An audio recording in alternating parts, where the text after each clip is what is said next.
Have you seen this? The power barrow from Yard Lab. No more heavy pushing. 500 watts of rechargeable power makes this barrow easy to use. Over hills, cross country, in any workplace or garden, the power barrow moves your load effortlessly. You'll be smiling. Get a power barrow and work smarter. You'll run out of energy before it does. Order your power barrow from the website.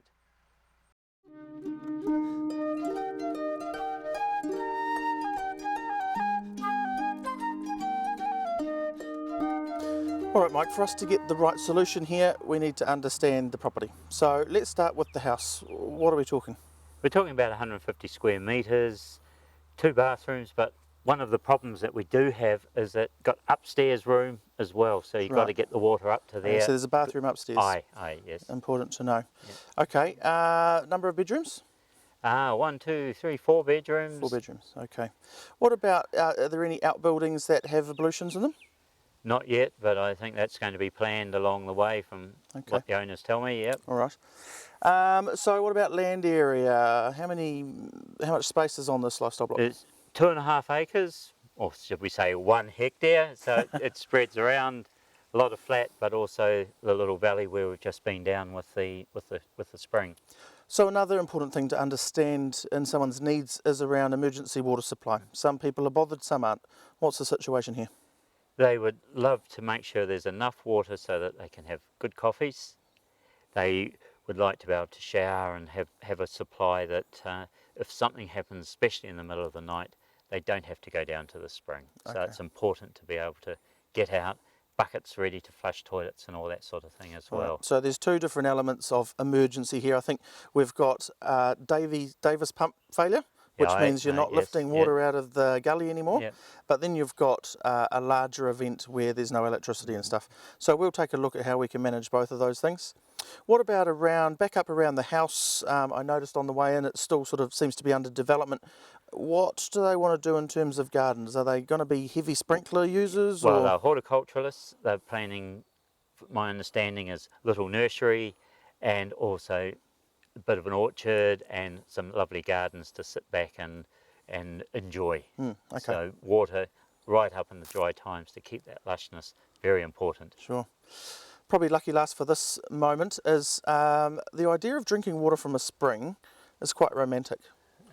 Is it their preference to probably rely on the spring and have rainwater as secondary, or are they keen to start sort of leaving the spring alone and move over to rainwater use? I think a combination, and maybe that will come in time, and then once taste how good rainwater is compared to the spring water. So some options are needed so that they can go straight into the spring or straight from the rainwater. All right. So I see a few valves around the place here.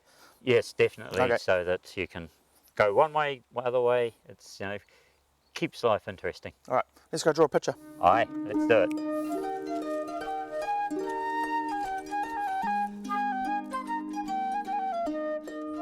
So Jamie, first step, you've got waving a bit of paper or put it down there. How important is to draw these things out? I think it is very important because you'll find yourself going to farmlands or RD1 17 times instead of once or twice. And more importantly, that if you're doing this on a Sunday, they're not going to be open. And you're going to end up with the water turned off, pipes cut, and you haven't got the right fitting. So it's important to understand how many corners you're going around and how many valves you need. And your recommendation for a tank for this property to start a starting point? I think because it's not, there's no reliance on the rainwater, it's a supporting function, that in this situation, based on the space available and the customer's wants and needs, I think 5,500 litres is a good place to start. It's going to, with a few plants cleared, it's going to tuck away nicely in the bush. Now that sounds a lot of water, but in terms of how people are using water, how fast does 5,500 litres run down to nothing? Well, I haven't got my calculator with me, but a townie uses about 200 litres a day per person.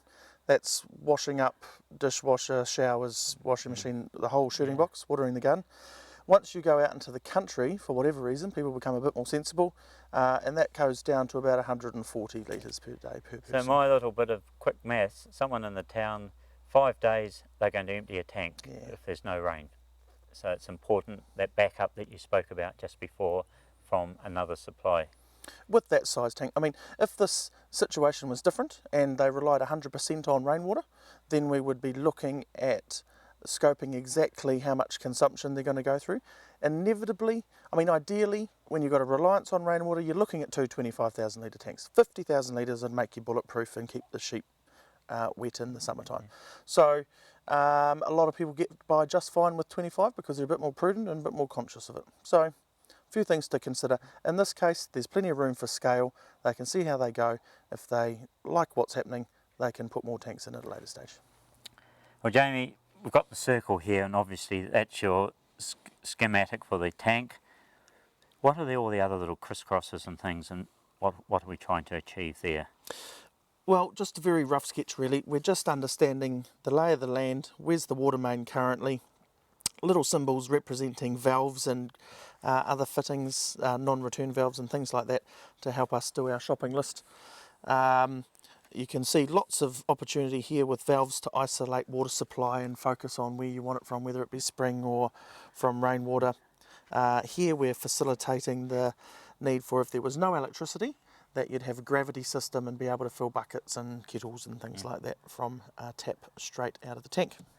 And the other thing is that you have an existing water supply, knowledge of where it is, saying getting someone digging holes before the tank arrives, pretty important. Yeah, there's always a bit of homework to do, and I mean, if somebody's paying for somebody to come and install this, they need to have all of that organised. They need to know where those water lines are. They need to have the bushes cleared. They need to have their base prepared, which is sort of 100 mils of sand down, ready for the tank to go on, and keep everything running nice and smoothly.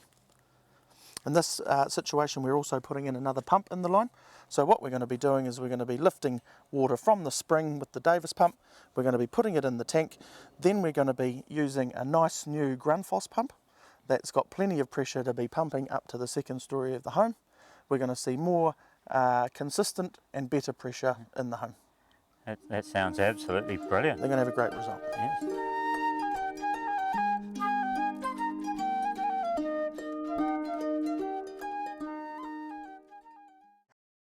Have you seen this? The power barrow from Yard Lab. No more heavy pushing. 500 watts of rechargeable power makes this barrow easy to use. Over hills, cross country, in any workplace or garden, the power barrow moves your load effortlessly. You'll be smiling. Get a power barrow and work smarter. You'll run out of energy before it does. Order your power barrow from the website